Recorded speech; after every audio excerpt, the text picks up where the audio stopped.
Okay, may mudto na usab kanatong tanan Luzon, Visayas, Mindanao. Mayong mudto Philippines, may mudto world, may mudto universe. Ana na punta mga higala dinay nga tugtulumanon sa kahanginan CONA Catechesis on Air.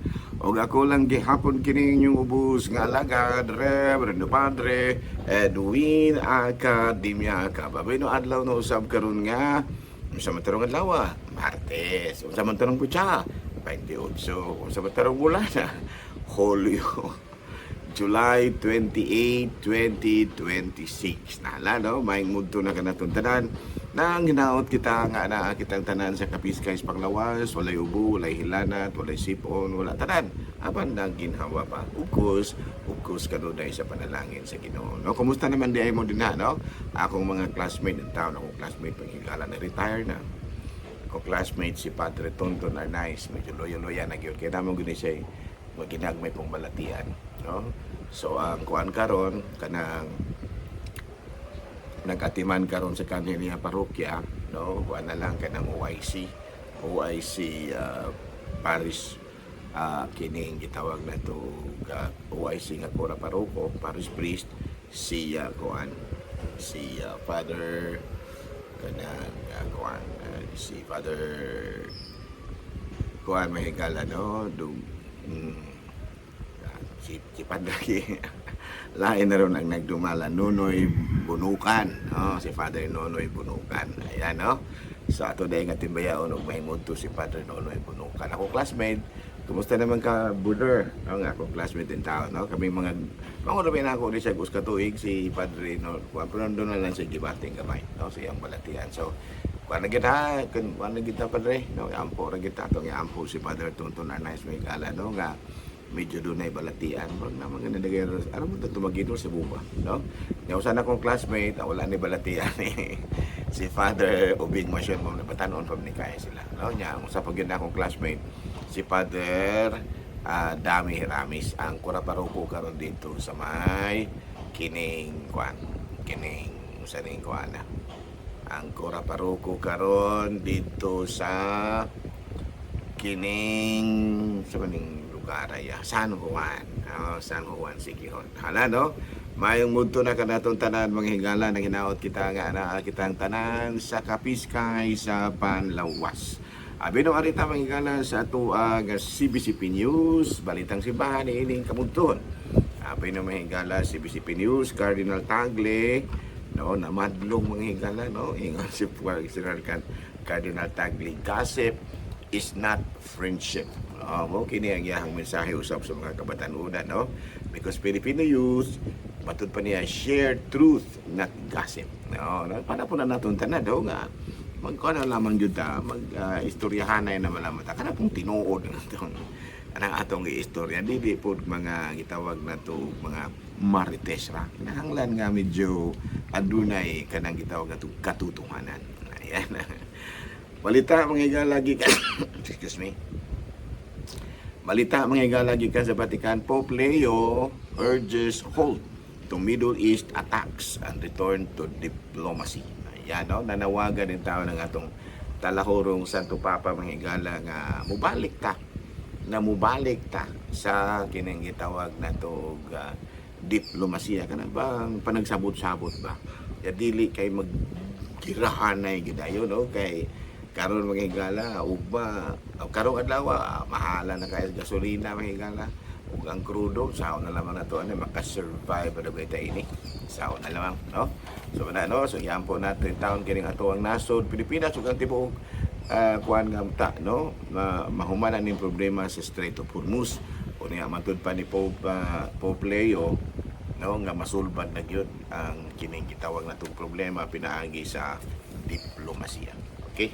Alano, may mudto na kanatong tanan mga higala, atong karong ari kita sa atong Saint of the Day. Anyway, ang atong Saint of the Day karon mao si Saint Innocent the First. Okay, na si kuan mga higala, no? Si Saint Innocent the First, taga Albany, Italy kini siya, nya nahimo siyang usa ka Santo Papa.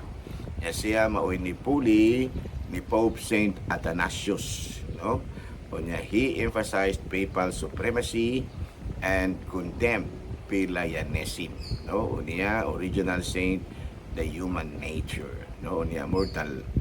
No, unya capable kanang gitawag nato unya strongly favored clerical celibacy. Yan died in Rome at dito siya namatay sa Rome niya. Karong adlaw ang iyahang kapistahan, July 28, Saint Innocent the First. Ayan, no? So iya pangayo na to mahigala, no? Ang pangama usab sa ato ang mahal nga patron karong adlaw, si San Innocentes I. Nga unta sama kaniya mga himo putang mga santos ko kay sama man ani lagi nga naamantay daghang kayong mga kahuyangan, no? Muna nga kinahanglan nga magpatabang punta sa mga santo aron punta nga makuan pod makaambit punta sa ilahang mga kabalaan. Okay, no? Okay, no? Ari na tamang higala sa ato ang catechism. So may atong topic karon. Aboy, no? Ang atong topic karon, understanding the role of icons. Yo, niya colon Catholic perspective. Pwede po understanding the role of icons in the Catholic perspective. Ayan, no? Sa ito pa, atong sabton kung unsa man gining papil sa mga imahe, mga estatwa, binasi sa atong pagtulon ang Katoliko. Okay, no?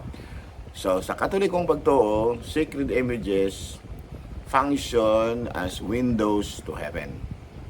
No, meant to venerate holy figures, nourish prayer, and teach the faith rather than serve as objects of worship. They are deeply tied to the foundational belief in the Incarnation. Oh, ano? So atong tinagsahon ha og sabot ning iyang kining iyahang kining gitawag natong definition, Catholic perspective ha. Sacred images function as windows to heaven. Sa sabot og windows to heaven. Ang mga estatwa makatabang kanato aron nga ang atong hunahuna o kasing-kasing matumong ngadto sa Dios o sa mga santos, no? Kana bang mura bang pinaagi ni ana mura ba siyang mahimo siyang visual aids ba? Ang atong hunahuna ma-focus, matumong sa langit o sa mga santos nga ato ang i-venerate. Klaro ba? So man siya gitawag nato window to heaven kay murag makita maabrihan ang atong hunahuna ba, no? Nga dali nga mas dali natong masabtan, dali kay kitang makakonek. Ayan, no? Connection ba mga sa ato pa ang mga sacred images mahimong maghatag kanatong kasayon nga makakonek kita sa Dios sa langit o ingon manusab sa mga santo nga atong pangayuan o panabang. Amen, no? So man siya makatabang ba o niya matud pa kining mugong ato ano. Ang atuang gitudlo mao nga veneration, no? Venerate means to venerate holy figures, no? Ang nakapahimo niining niining mga estatwa, mga icons, mga estampita, no? Mga estampa tungod kay pinaagi niini mas dali kitang makakonek sa langit o sa mga santo nga atua nga pangayuan o panabang. Pero kinahanglan nga dili worship, no? Kinahanglan nga ang mga icons o mga sacred images will not serve as objects of worship. Dili gyud nga atong gamiton para sa kining gitawag natong pagdayeg nga worship kana pagsimba. Ayan, no? Pagsimba sa maunga images, no? Nga dili gyud na siya ang atong mga sagrado nga mga larawan, dili gyud nato himuon nga dili nato tan-awon isip, no? Isip usa ka Dios, no? Not an object of worship, no? Dili gyud sa object of worship. Ganuman tungod kay matud palagi ang ato ang gitawag nato pagtanaw sa mga santo nahimo lamang connection nato ngadto sa Ginoo. O nahimo bang mas mapasayon ang atong pag-connect sa Ginoo ug sa mga santo pinaagi niini. no? Ato pa pinaagi sa ato ang pagbaton og mga larawan nya magkan kita kanang gitawag nato gusto kitang mukunik sa Ginoo. Sayon kitang makafocus sa atong huna-huna kung makatubag kita og mga larawan. Kaya ang larawan usaman sa mga paagi aron sayon kay kitang makakonek or makahiusa ngadto sa Dios. Kaya nga, pero dili gyud ha. Muna balantayan din nga kita mga Katoliko, dili ginato simbahon ang larawan isip usa ka object of worship. Nga dili gyud siya Dios, no? Muna siya, no? Kay mo man ay isa usahay mga akusasyon sa mga laing relihiyon nato nga atong gipaka-Dios ang mga larawan. Tungod lagi sa atong mga actuation, no? Kay magluhod biya ta atubangan sa mga larawan usahay atong kantahan ang larawan. So makaingon sila nga, gipaka-Diyos man noon na larawan, dili. Gi-venerate na. Unsa may buti pasabot og venerate? The practice of honoring and sharing deep respects to saints, angels, or sacred individuals distinctly separate from the worship and adoration to serve for God alone. Sa ato pa, ang veneration di ay naa sa atong kasing-kasing. No? Kaya og atong tanawon sa ato ang pormada, murang makaingong yun nagsimba. Pero sa deep atong kasing-kasing, wala. Ato lamang silang gi-honor o niya atong gitahod. Respect. Manay gitawag na itong honor and deep respect. Ano man, tungod kay matud palagi, connection man ni nato paingon sa langit. Connection. Sa ato pa, pinaagi ni ini, ato, nga dali kay kitang mahiusa sa Diyos. Kay makakonek man ta. Parehos ba sa kuan? Parehos ba sa kining gitawag na to cellphone ba? Basta doon na gani signal, makakonek na yung dali. Sign, signal, di ba? Unsa may gitawag na to, unsa may word nga kanang sign, S-I-G-N, muna sign. Or, kung ato pa ng dugatan, signal. No? Pero sa gunato, gudo ka ng naaka sa lugar nga na-signal, di ba no? Na-sign, signal. Dali kay kitang makakonect nga to sa Ginoo. Kaya may signal. Doon na may mga pamaagi nga diin makakonek kita sa atong isig at sa gusto nato, no? Ato pa kining kuan, wala kini siya mura ni siya og mga sacred signs, mga gitawag na to mga moy makakonek ka nato. No, klaro ba? Ang example gid na ano para ba ang lugar nga naay signal? Dili kay kita makatawag sa atong cellphone. Kina may signal, mao pud gyapon na sa gitawag nato og mga sacred images. No, they serve as windows to heaven, meaning sayon kitang makakonek sa Ginoo pinaagi niini. Kay ma-focus man na atong una-una. No, saan kita makakonek kay ma-focus man kay may makita man ta. Parehas gud na mga laing relihiyon nga sayon pug kay silang kanang gitawag nato makakonek sa Ginoo kung ilang piyongon ang ilang mata. Kay baka focus man sila. Kita dili nato piyongon. Ang atong pamaagi pod nga makafocus kita dili sa pagpiyong, kun dili pagbuka sa atong mata. Pero may makita. No, kay ngano maging na nako tong mga laing relihiyon. Nganong piyongon man ninyo inyong mata o bagampo mo. Kay og dili nila piyongon, bongbong may ilang makita. Pero kita ako natong abriho ng atong mga taon, makakita tag mga sacred images, sayon kita makakonek sa Ginoo. Klaro? And that is muna ato ang muna Catholic teaching nato, Catholic perspective. Sa ato pa ang pamaagi nato to connect sa Ginoo, dali sa sayon nga pag-connect nato sa Ginoo, pinaagi sa mga sacred images kanang kining mga estatwa, kining gitawag nato krusipiho. No, makakonekta sa Ginoo na mga sacred images. So nya gusto patang mo connect ngadto sa mga santos, kung kami pud tao ko ang kimong mangayo man lagi ta. Gusto ko tang mukonek sa mga santos, magkatubang kita sa ilahang mga imahe.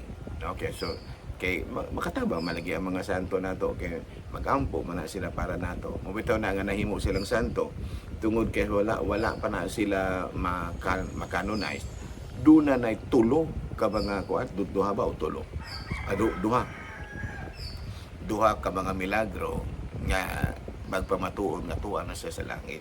O doon na siya natabangan sa pag-ampo muna nga nadawat nila ang ilahang mga kuan nga gitawag natong ipangayo, ha? Klaro na ha. So again, ako lang usbugin nato, no, kanang ang atong mga sacred images mao kini ang connection nato. Dali kay kitang makakonect sa Ginoo. Manang gitawag ni sila og windows to heaven. Kay dali man kay kitang makakonect sa Ginoo pinaagi sa mga santos. Ngano man, tungod kay makafocus man ta. Sa laing relihiyon, lahi po ang ilaha, no? Dali po silang makakonect sa Ginoo kung ilang piyungon ang ating ilang mga mata. Kita dili na to piyungon, pero doon natin makita ang connection. Kaya pareho sa lagi na sa cellphone o walay signal, dili ta makakonect. Wala nga ang kining gitawag nato at sa atong Katoliko ang signal or pamaagi aron makakonect kita sa Ginoo sa ani ana mao kining pagpiyong sa pagpiyong, mao kining pagtanaw nato mga sacred images. Okay, no? So, ako na nang i-explain ko ninyo ha, dugang explanation na nasunod adlaw. No? Okay, kining gitawag nato og honoring sacred images. Kuan po ni siya connection po ni siya sa theology of incarnation. Ato na nang balikan ha. Ug mga lawa akong i-explain ninyo nga ang kining gitawag nato pagtahod sa mga sacred images aduna kini siya kalamigitan sa theology of incarnation. Okay ha, ugma ha. Sige. Daghang salamat ug sa ngalan sa atong talahorong obispo, Bishop Julito B. Cortez, ang atong station manager si Father Ramaata, sa ngalan sa akong mga kaubanang mga kaparian Lukub, Kabisayan ug Mindanao, sa ngalan sa atong mga kaigsuonang Katoliko nga nang inkamot po din tao nga mapasabot ginato makatabang pagpasabot sa atong mga kaigsuonan.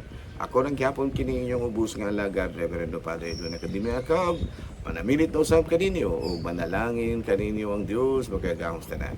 Amahan, Anak, Espiritu Santo. Good noon, Pilipinas.